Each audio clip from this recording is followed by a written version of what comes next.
Nou gaan ons met 'n volberdkwas werk. 'n Volberdkwas is so effens rond bo en dit is dat hy nie definitiewe lyne maak nie. OK. En nou begin ek my skin tone stadig. Begin ek nou doen wat ek sien. Go slowly as holy. Moenie jaag nie. Elke stroke is 'n masterpiece. OK. Laat hom droog word.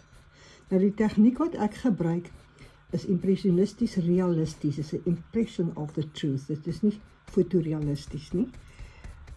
Maar dit is amper 'n baie dun akriliese tegniek wat ek gebruik met olie. So met ander woorde, ek meng baie met olie en ek doen baie laagies. Hierdie is nie impasto, jy weet wat ek baie laagies op mekaar plak met 'n messie nie. Hierdie is stadig, layer oor layer. My gesiggies kry omtrent 6 layers op 'n slag.